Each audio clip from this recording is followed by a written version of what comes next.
अब जल्दी जल्दी बात को, एक काम जिना के कभी करीब नहीं जाना। नंबर 2, जो कहे कि मेरी गर्लफ्रेंड है उसे कहना भंगी चमार वाले काम तूने कब से शुरू कर दिए। तीसरा, नशे के करीब मत जाओ। इस्लाम में हर तरह का नशा क्या है, हराम है। हम पता है जब कोई गुनाह करता है ना, अल्लाह सबसे पहला अजाब उसको ये देता है, उसकी जिंदगी से सुकून छीनता है, क्योंकि वो खुशी के लिए कर रहा है। अल्लाह कहते हैं 2 बोतल जब तक पिएगा ना उस वक्त तो खुशी होगी, उसके बाद खुशियां तुझसे ऐसे छीनूंगा कि तू तरसेगा खुशी को। अय्याश लोगों में खुदकुशी का रेशो ज्यादा है, जो नशे से और अय्याशियों से बचते हैं उनकी वो खुशी वाली जिंदगी गुजारते हैं। तो शराब के कभी भी करीब नहीं जाना। ये जो आइस वाइस के नशे आ रहे हैं आजकल, मैं तो हैरान हूं यार, नशे की वो किस्में आ गई जो हमने कभी सुनी नहीं थी। कोई आइस ले रहा है, कोई चर्स पी रहा है, कोई हीरोइन पी रहा है, कोई पता नहीं कौन कौन सी चीजें, और लड़कियां भी पीना यूनिवर्सिटी में शुरू कर दिया। वो भी अलग पी, अभी अब बेगम सिगरेट पी रही हो, हमें तो अजीब सा लगता है यार, जब आपकी शादी हो ऐसी वो सिगरेट पी रही है। एक्चुअली मैं जरा सिगरेट पी लूं फिर आपसे बात करते। ये हो क्या रहा है? अब जो यूनिवर्सिटियों में लड़कियां सिगरेट पी रही हैं तो शादी के बाद पियेंगी कि नहीं पियेंगी? तो यार ये क्या हो रहा है यार ये सोसाइटी में? तो भाई तौबा करो, गुटके वुटके खाने की चीज। कैंसर से मैंने अपने कई दोस्तों को मरते हुए देखा है, अपने बचपन के दोस्तों को जो गुटके खाते थे कैंसर से मरे। छोड़ो, हिम्मत करो, एक दफा जान छुड़ाओ इन चीजों से। और इंटरनेट पर बेहुदा चीजें मत देखो। और ये जो डॉक्टर कहते हैं ना, ये जो हाथ से अपनी ख्वाहिश पूरी करते हैं, मेडिकल साइंस कहती कुछ नहीं होता, बिल्कुल 100% झूठ है। ये जो चीज नेचुरल नहीं है वो आपकी सेहत को यकीनन नुकसान पहुंचाएगी। मेडिकल साइंस बदलती रहती है। आज डॉक्टर कह रहे हैं इससे टेंशन खत्म हो जाती है। देखो लूत अलैहिस्सलाम की कौम लड़कों से बदफेली करती थी, मेडिकली कोई नुकसान था उनको? कोई डॉक्टर उस वक्त लैब में टेस्ट कर कह रहे वही खून है, कुछ भी नुकसान नहीं हुआ। भाई बड़ा नुकसान क्या हुआ उनको? क्योंकि नेचुरल नहीं था। सबसे बड़ा नुकसान ये हुआ कि औरत की तरफ उनकी रगबत खत्म। लूत अलैहिस्सलाम ने कहा निकाह करो, उन्होंने कहा मैं औरतों में रगबत ही नहीं है। तो जो अपने हाथ से अपनी ख्वाहिश पूरी करने के आदी हो जाते हैं, और ये काम एक दफा नहीं होता, जो करता है तो आदत पड़ती है, उनको सबसे बड़ा जो उनके जो मेंटली जो उनका नुकसान होता है, जिस तरह से एक इस बुराई से बचने वाला अपनी ज़ौजा से सेटिस्फाई होता है, हाथ से अपनी ख्वाहिश पूरी करने वाला इस तरह से सेटिस्फाई नहीं होता, क्योंकि उसके जो हार्मोन्स, जो एक पूरा सेटअप अल्लाह ने रखा है ना। देखो जब खाना सामने आता है, निहारी बन रही है, नींबू न खुशबू आती है, आपका मैदा एसिड छोड़ना शुरू करता है, उसके लिए तैयार होता है, फिर आप खाना निवाला बनाते हो, फिर मुंह में चबाते हो उसको खूब रगबत के साथ, फिर उसको पेट में उतारते हो। पूरा एक नेचुरल प्रोसेस है ना। डायरेक्ट आपने शॉपर लाके निहारी का ठा करके मुंह में फोड़ दिया किसी के, तो मेडिकली तो कुछ भी नहीं है। वो डॉक्टर कहेंगे अभी भी वही कार्ब गया है, वही प्रोटीन गए हैं, मैदे में गए हैं। तो जब ये अमल होता चला जाएगा तो आहिस्ता आहिस्ता आपके मैदे की सेटिंग भी आउट होगी। सबसे ज्यादा आउट तो ये फिर चबा के खाना आपके हजम, वो सारा एसिड का जो हार्मोन्स, जब भूख के हार्मोन्स होते हैं ना, वो सारे बुरी तरह डिस्टर्ब हो जाएंगे। तो आज लड़कों में ये बहुत ज्यादा हो गया है, हाथ से अपनी ख्वाहिश पूरी करना, और डॉक्टर इसको प्रोमोट कर रहे हैं। तो ये गलत है, ये नुकसानदेह आपकी सेहत के लिए। ठीक है जो हकीम डराते हैं खतरनाक, वो वाले नुकसान नहीं है, लेकिन ऐसा भी नहीं है कि जैसे ये डॉक्टर लोग कह रहे हैं। ये कल रुजू करेंगे अपनी तहकीक से, और जब रुजू करेंगे तो आपके पास जो नुकसान हुआ है उसकी तलाफी का दरवाजा बंद हो चुका होगा। इस्लाम ने आपके पास अपनी ख्वाहिश पूरी करने के लिए बीवी के अलावा तमाम दरवाजे बंद कर दिए। वो नेचुरल है तो नेचर पे रहो, नेचर से बगावत करने की डॉक्टरों के मशवरे पे कोशिश बोलो ना मत करो। कोई डॉक्टर मशवरा देता है ना कि टेंशन, आजकल हो रहा है ऐसे, डॉक्टर खुद लगा रहे हैं लड़कों के धंधों पे। तो ये भी ऐसे ही वक्ती तौर पर इंसान रिलैक्स हो जाता है, उसके बाद फिर बार बार बार बार बार बार इसमें एतदाल है ही नहीं।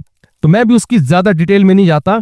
तो अगर किसी से गुनाह हो जाता है, क्योंकि जब इन चीजों की लत पड़ती है तो आराम से नहीं छूटती, तो छोड़ने की कोशिश तो करो मेरे भाई। फोश फिल्में देखने की आदत पड़ गई, इस तरह हाथ से आदत पड़ गई, तो कोशिश तो करो ना।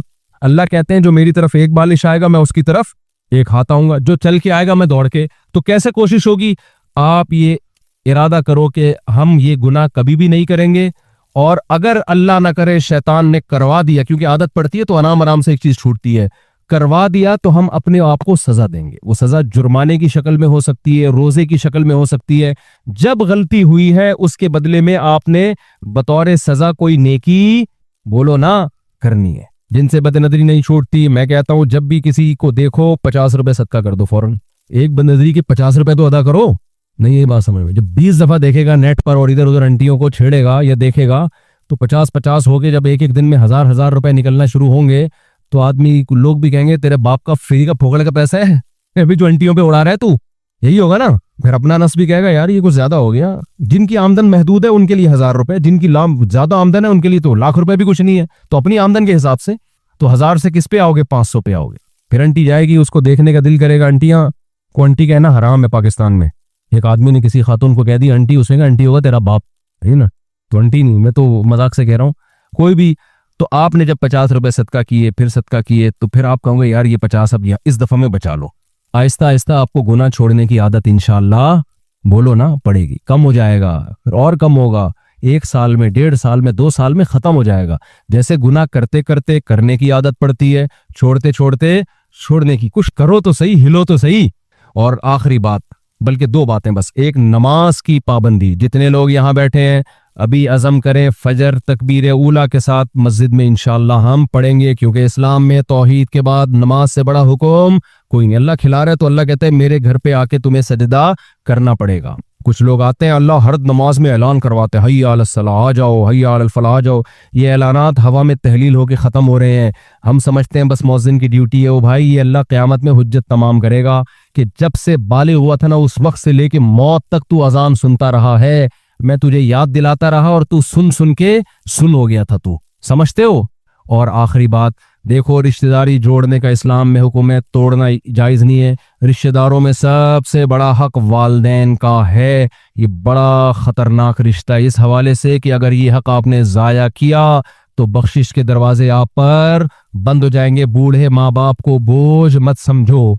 बूढ़े माँ बाप को ये समझो कि अल्लाह ने जन्नत कमाने का बेहतरीन ऑप्शन दे दिया हमें।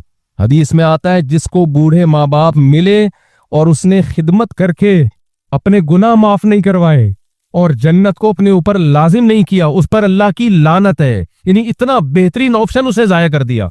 हमें ऐसे वाकयात गैर मुस्लिमों में सुनने को मिले हैं जहां जहालत होती है। मैं मानता हूं सब नहीं ऐसा करते। मैं गांव गया, वहां वाकया हुआ। मैं वो वाकया वीडियो में तो नहीं इस तरह से उस गांव का नाम लेके बयान कर सकता था, ऐसी चीजें में फिर बड़े मसाइल हो जाते हैं। अब तो किसी को क्या पता मैं किस गांव की बात कर रहा हूँ। माँ बाप बूढ़े हो गए, बूढ़ा बाप है, कई सालों से बिस्तर पे है, तो बच्चों ने खुद ही कोई जहर दे के मार दिया कि यार जान छोटे किसी काम का तो है नहीं। ये हो रहा है सोसाइटी में। अब हम अल्हम्दुलिल्लाह मेजॉरिटी हमारे यहाँ ऐसी नहीं है, लेकिन आप अगर सर्वे करो तो पता नहीं। गोरों ने तो हल तलाश किया, बूढ़ा माँ बाप है, मारने की जरूरत नहीं है भाई, ओल्ड हाउस में जमा करा दो, गवर्नमेंट खुद ही पालेगी। तो आपने मेरे भाई क्या करना है, बूढ़े माँ बाप को बोझ बोलो ना, नहीं समझना। आपने ये सोचना है कि मेरे पास जन्नत कमाने का बेहतरीन ऑप्शन, क्योंकि मरने तो सबने जाना है यार, तो यही बेहतरीन है। समझते हो कि नहीं समझते? तो ये चंद बातें हैं जिस पर हमें अमल करना पड़ेगा। अगर हम अमल करेंगे इसका मतलब हम मानते हैं कि खरबूजा खुद पैदा नहीं होता, इसको किसी ने हमारे लिए बनाया। जब खरबूजे खाया करे ना, मैं खरबूजे की मिसाल इसलिए नहीं देता कि मैं खरबूजे शौक से खाता हूँ। खरबूजा बोलने में मजा बहुत आता है, आलू बोलो टमाटर बोलो मजा नहीं आता है। जो खरबूजे बोलने में मजा है ना, कुछ चीजों में प्रोनाउंसिएशन बड़ी मजे की होती है, तो खरबूजा बोलने में मजा बहुत आता है, इसलिए मिसाल मैं खरबूजे की दे रहा होता हूँ। और देखने में भी बड़ा अच्छा लगता है ना, ऐसे फूल का कुप्पा हो जाता है, फिर काटो तो फिर वो इतने सारे बीज निकलते हैं उसमें।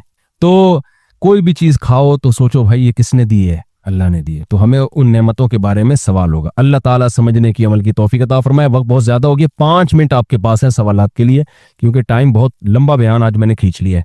कोई सवाल किसी ने पूछना हो, कोई भी पूछ सकते हैं सवाल। जी जनाब, वालेकुम। हाँ, ये सवाल कर रहे हैं कि आपका यूरोप से सफर हुआ, बहुत से हमारे नौजवान यूरोप जाना चाहते हैं जॉब के लिए, वहाँ स्टे करने के लिए, तो आपका उनके बारे में क्या मशवरा है? भाई हमारे साथ आसिफ भाई बैठे हुए हैं, जिनके साथ हम, बल्कि इनके साथ मैं या मेरे साथ ये इसमें फिर हम बहस करेंगे बाद में बैठकर, यूरोप गए थे। तो ये तो कारोबारी आदमी है, ये आपको ज़्यादा अच्छा बता सकते हैं। मेरा ख्याल है इनका जो तज्जिया है वो ये है कि जो यहाँ 1-1.5 लाख रुपए कमा रहा है उसको बाहर जाने की बिल्कुल भी ज़रूरत, बोलो ना, नहीं। जो 1-1.5 लाख से कम है तो कोशिश करें यहीं 1-1.5 लाख हो जाए। नहीं हो रहे, बिल्कुल ही गैस बिजली का बिल ही अदा नहीं हो रहा, तो मरने से बेहतर है कहीं और निकल जाए भाई, तो वहां जाके मर। यहाँ कब्रिस्तानों में जगह, पापोश का कब्रिस्तान देखा आपने? एक एक कब्र से पता नहीं क़यामत के दिन कितने मुर्दे उठेंगे। फरिश्ते कहेंगे कि अब इंसानियत की आधी आबादी तो यहीं से पूरी हो गई है, तो मुर्दे के ऊपर मुर्दा, फिर वो गोरकन ये थोड़ा साइड पे लगा के दूसरा मुर्दा, पुराना वाला इस साइड पे किया, कुछ के गुर्दे बेच दिए, कुछ के घुटने बेच दिए, कुछ के ये बेच दिया, बेच बाच के पूरा मुर्दा भी एक कब्र में नहीं है। एक मुर्दा है, गुर्दे उसके साथ टच हुए हुए किसी और मुर्दे के। अजीब सा पापोश के कब्रिस्तान में हिसाब। भाई गवर्नमेंट को जमीन तो दे लोगों को मुर्दे दफनाने के लिए यार, इतनी भी जिम्मेदारी पूरी नहीं कर रही, तो क्या यार मुल्क का हशर है। तो इसलिए 1-1.5 लाख अगर कोई कमा रहा है तो ना जाए, क्योंकि यहाँ 1 लाख में बरकत बहुत होगी, समझते हो। 1 लाख में 50,000 भी एक कमारे छड़े छाट जिसकी नई नई शादी, उसके 50,000 में भी आड़ा तिरछा करके गुजारा हो जाएगा। मुश्किल ही लग रहा है क्योंकि बिल ही इतना आ जाता है, तो यानी 50,000 कम कह दिया मेरे ख्याल में मैंने, हाँ ₹1,00,000 तक हो।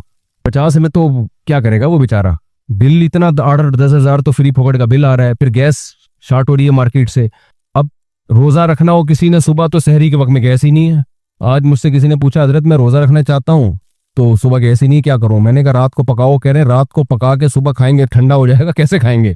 तो कितने मसाइल खड़े हो गए। फिर सिलेंडर खरीदो, तो अब वो सिलेंडर खरीदने के 50,000 में पैसे कहां से, तो जिसकी आमदन लाख से कम है और वो लाख तक पहले कोशिश करे यहीं किसी तरह बढ़ाए, नहीं बढ़ा सकता तो पतली गली से निकल जाए वो, क्योंकि मरेगा कब्रिस्तान में जगह बोलो नहीं है।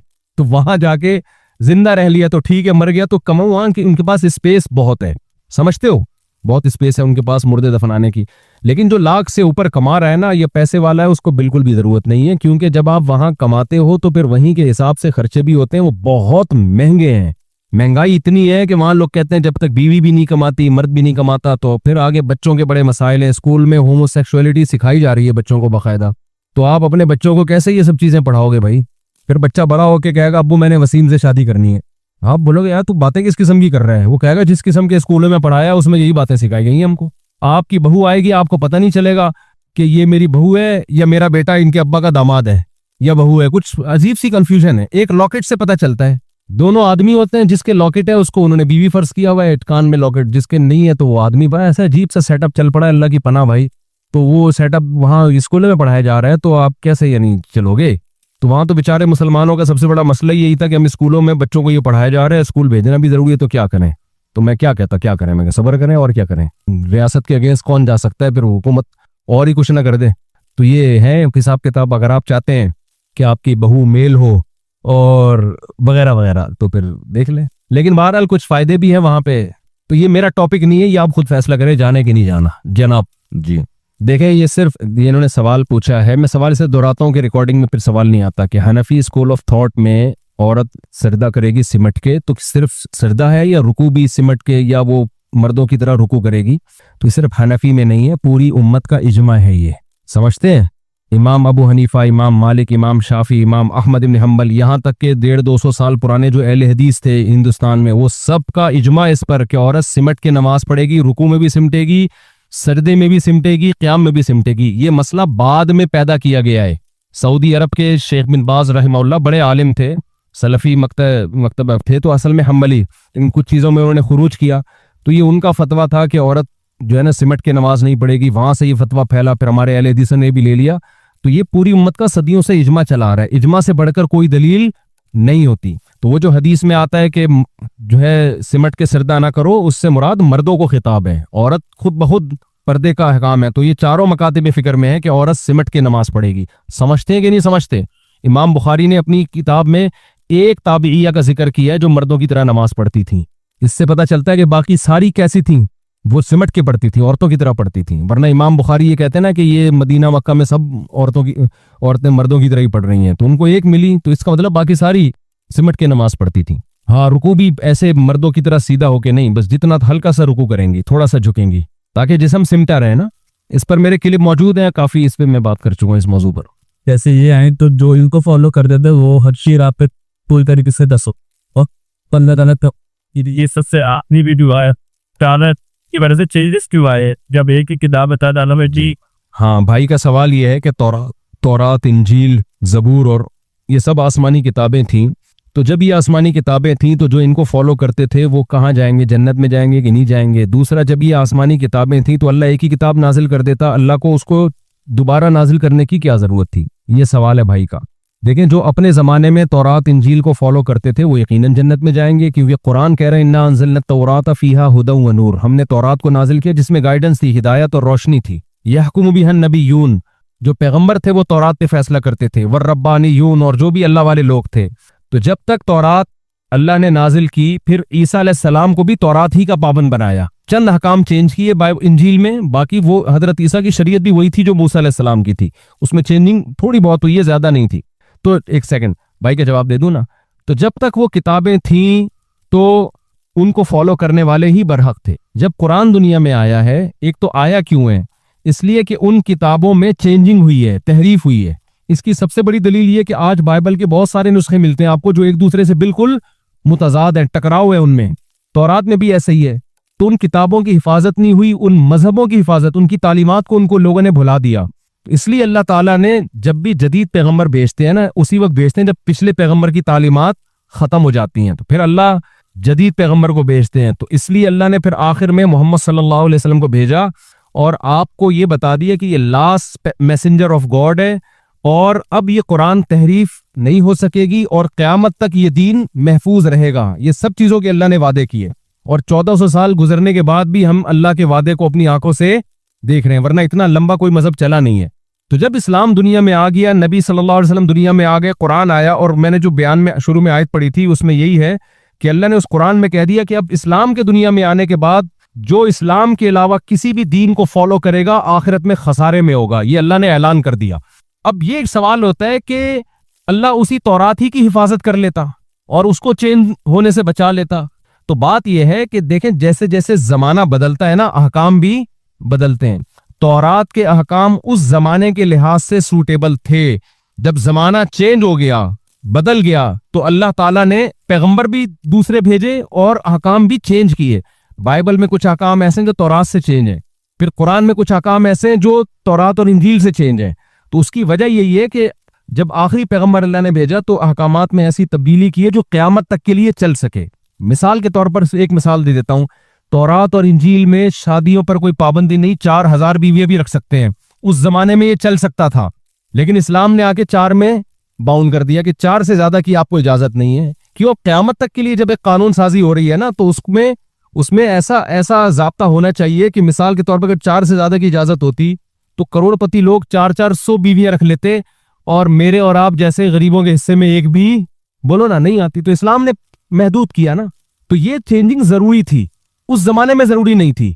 तो इस तरह के बहुत सारे हकाम हैं जो अल्लाह ने चेंज किए। तलाक के हकाम, विरासत के हकाम, नमाजें 5 फर्ज कर दी, पहले कम थी।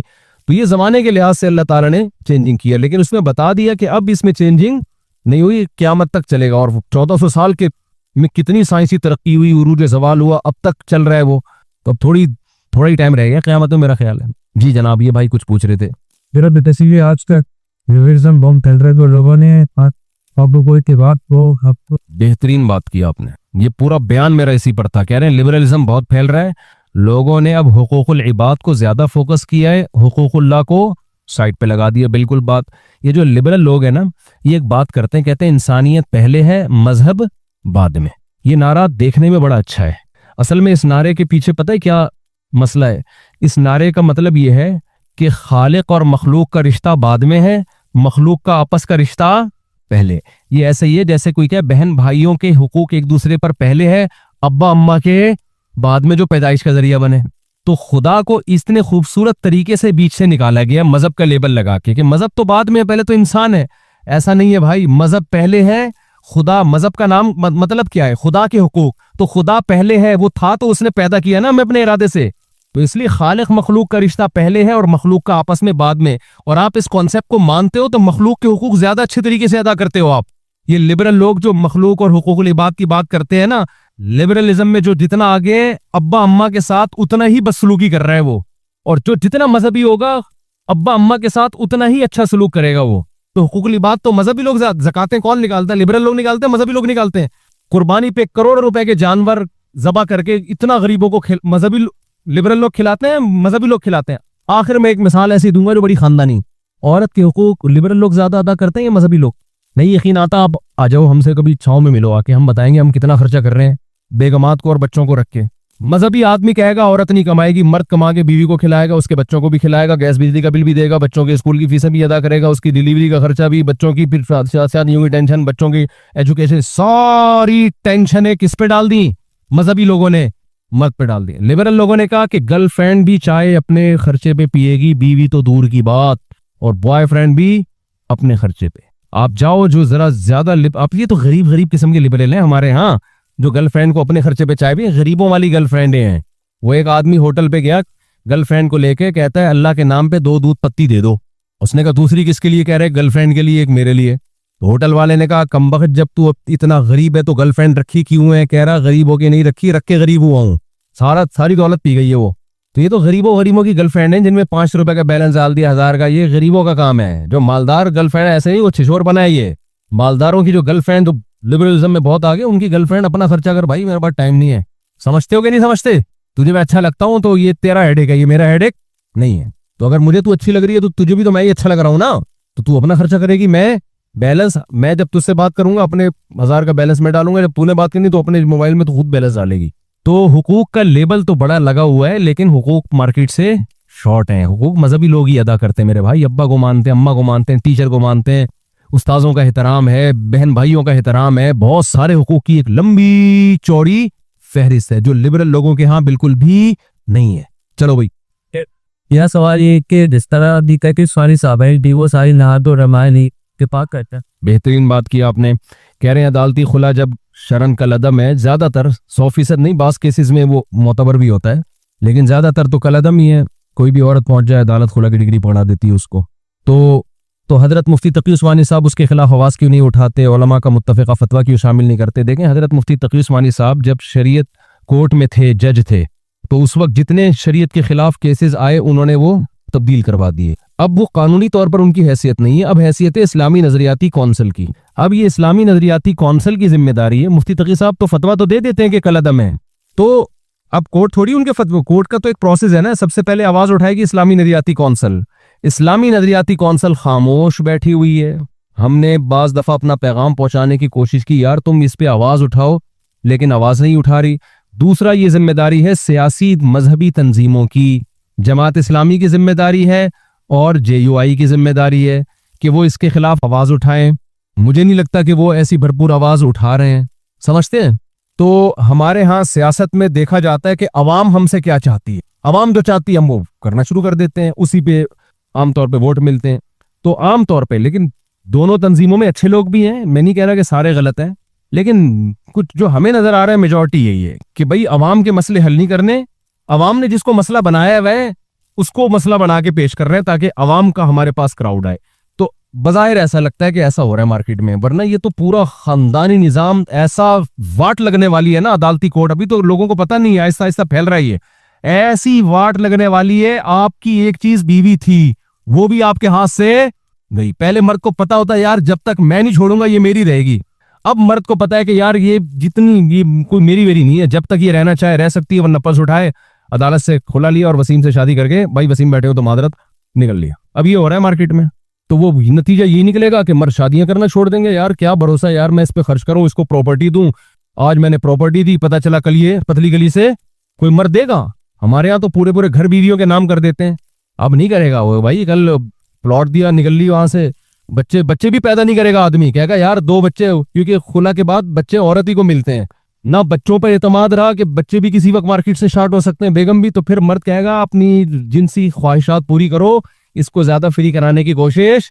वही गर्लफ्रेंड में जो होता है ना वही सेटअप हो जाएगा। ये बस जितना मजे उड़ा सकते हो उड़ाओ, बाकी ज्यादा फ्री होने की कोशिश मत करो। फ्यूचर में इस अदालती खुला का ये रिजल्ट निकलने वाला है, समझते हो? चलो भाई, यार हजरत मुफ्ती तकी साहब सारी जिंदगी बहुत से मसाइल पे लड़ते रहे हैं, अब वो बेचारे एजड हो गए हैं, उनको छोड़ दें, कुछ हम भी तो करें ना काम। इस्लामी नजरियाती कौंसिल पे आप लोग सोशल मीडिया पे आवाज उठाएं आप कि हम इस अदालती खुला को नहीं मानते। भर खुदा की कसम सोशल मीडिया की इतनी पावर है कि मैं आपको क्या बताऊं। मैंने जब ये LGBT पे उठाई ना आवाज, तो जमात इस्लामी के सेनेटर मुझसे मिले, कतर में मुलाकात हुई, मैं भी कनेक्टेड फ्लाइट से आ रहा था। उन्होंने कहा कि आपने जब सोशल मीडिया पे आवाज उठाई और फिर लोगों ने इसके खिलाफ, इससे असेंबली में हलचल मची है, तो ये ऐसा नहीं होता कि ये सोशल मीडिया वो गवर्नमेंट देख रही होती, यार सब चुपचाप करके बैठे हुए हैं तो ठीक है, मौलवियों का मसला है, तो मौलवी भी आवाज नहीं उठा रहे। तो आप भरपूर तरीके से सोशल मीडिया पे आवाज उठाओ कि हम इस अदालती खुला को नहीं मानते। जज अपनी बीवी को तलाक दे सकता है, हमारी बीवी को तलाक नहीं दे सकता। समझते हो कि नहीं समझते? दागा देखा ना।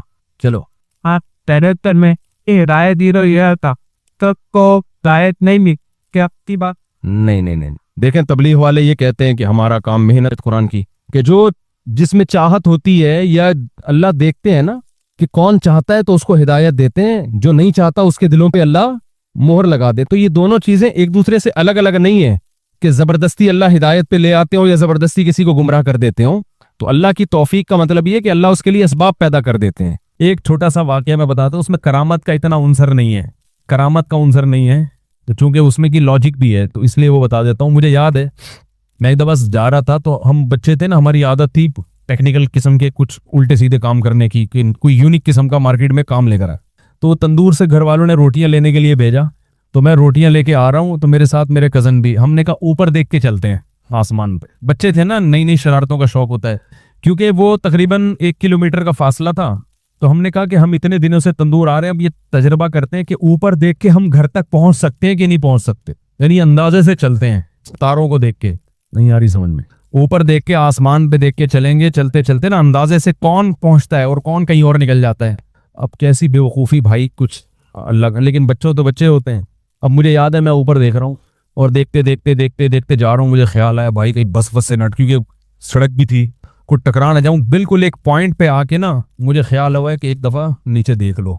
नीचे देखा, खुला हुआ गटर, एक कदम अगर आगे होता तो ये वाकया सुनाने वाला आज इस कायनात में मौजूद, आप कहते भाई एक थे, आप क्या कहते हैं, बल्कि कहते ही नहीं, हमारे घर वाले कह रहे थे भाई हमारा एक बच्चा था, वालिदैन कह रहे थे एक बच्चा था।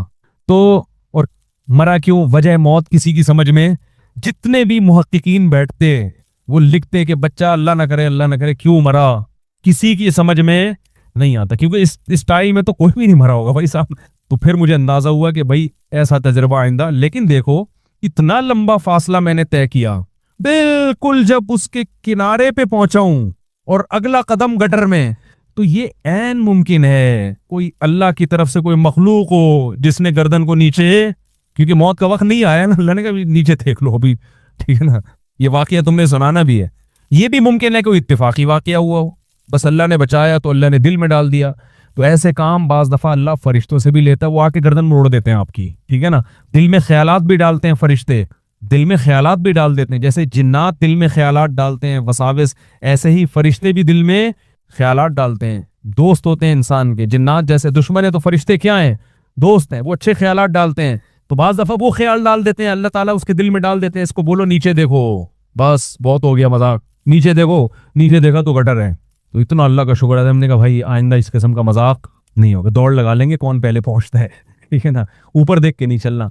तो कुरान में है ना कि ततनज़्ज़लु अलैहिमुल मलाइकतु अल्ला तखाफू वला तहज़नु वअबशिरू बिल जन्नति अल्लती कुंतुम तुअदून।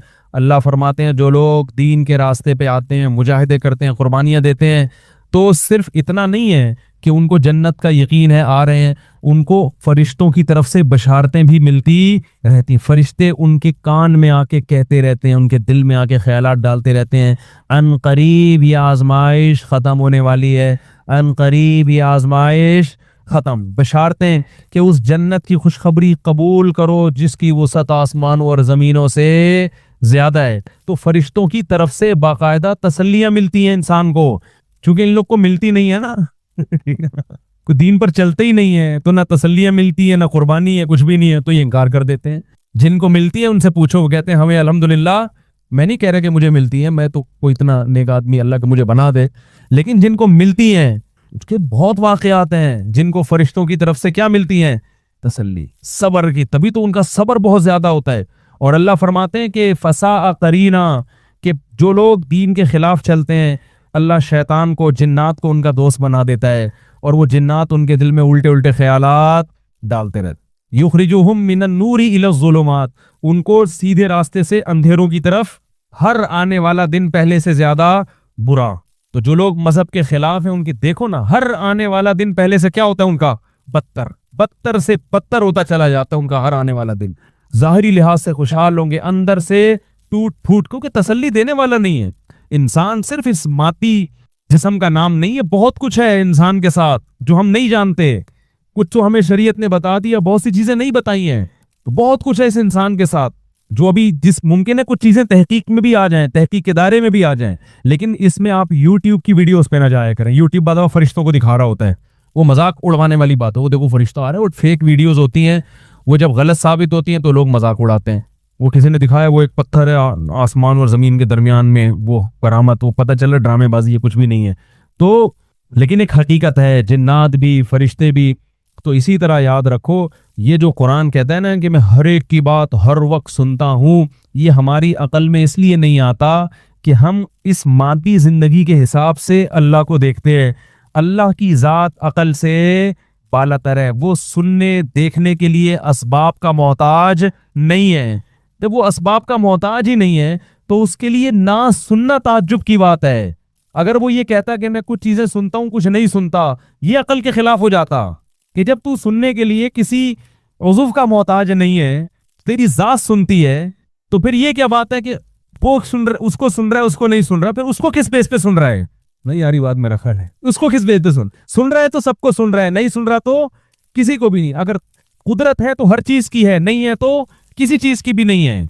तो अल्लाह का अला कुल्ली शैइन कदीर होना, अल्लाह का हर चीज का सुनना, ये अकल के खिलाफ नहीं है। ये दावा अकल के खिलाफ है कि कुछ चीजें सुनता है और कुछ नहीं सुनता। ये अकल की, जैसे मुशरिकीन ये कहते हैं कि अल्लाह ने फला माबूद को ये इख्तियार दिया, फला को ये इख्तियार, वो अपनी मर्जी से जो चाहे कर सकते हैं। तो अल्लाह ने कहा कि इनके पास उस करने की वो ताकतें नहीं है। जिसके पास ताकत होती है असबाब से हट के कुछ करने की, फिर वो सब कुछ कर सकता है। क्योंकि जब आप कुछ करने के लिए किसी सबब के मोहताज नहीं हो तो आपके पास मावराई ताकतें हैं, फिर तो जो चाहे करो आप। ऐसा माबूद नहीं हो सकता जो कुछ तो कर सकता हो और कुछ नहीं कर सकता हो। ये नहीं हो सकता, करेगा तो सब कुछ करेगा, नहीं करेगा तो कुछ भी नहीं कर सकता। तो इसलिए अल्लाह ने फरमाया कि असिर्रु क़ौलकुम अविजहरू भी, अपनी बातों को छुपा के करो या सबके सामने जाहिर करके। इन्नहु अलीमुम बिज़ातिस सुदूर, वो सीनों के भेदों को भी जानता है। क्योंकि जब वो जानता है तो जानने में फिर छोटी बात हो बड़ी बात हो, सोचने की हद तक हो या बोलने की हद तक हो, फिर सब चीजें उसके इख्तियारात के दायरे में आती हैं। कोई चीज फिर उसकी दस्तरस से बाहर नहीं है। तो इसीलिए अल्लाह ने आगे फरमाया कि जब वो सब कुछ, अला यअलमु मन खलक, फरमाया जिसने पैदा किया वो सुन नहीं सकता। क्या मतलब? भाई पैदा करने की भी कोई लॉजिक नहीं है, ज्यादा मुश्किल काम है। किसी चीज को बनाना ज्यादा मुश्किल है, उसके मामले में नॉलेज रखना ये निस्बतन आसान है। तो जो मुश्किल काम जिसने करके दिखा दिया बगैर किसी सबब के तुम्हें बना दिया, जो आज तक साइंसदानों की समझ में नहीं आ रहा, उल्टी सीधी थ्योरी ला रहे हैं, कोई कह रहा है यूं बना तो कोई कह रहा है बंदर था। वजह क्या है कि जब समझ में नहीं आ रहा तो बजाय इसके कि एतराफ कर लें यार हमारी समझ में नहीं आ रहा, ठीक है ना, बस अल्लाह ने बना लिया, इस एतराफ करने के बजाय कुछ ना कुछ थ्योरी गढ़ते रहेंगे कि नहीं इस तरह हुआ है, इस तरह हुआ है, इस तरह हुआ है। मैं तो साइंसदानों से अल्लाह का इनकार करते कहते हैं तुम सिर्फ ये साबित कर दो ना खरबूजा कैसे बना है, खुदा की कसम मान लूंगा मैं। एक खरबूजे का वजूद में आना ये इत्तिफाक से मुमकिन नहीं है। कैसा अजीब है कि आप खरबूजे का बीज बोते हैं,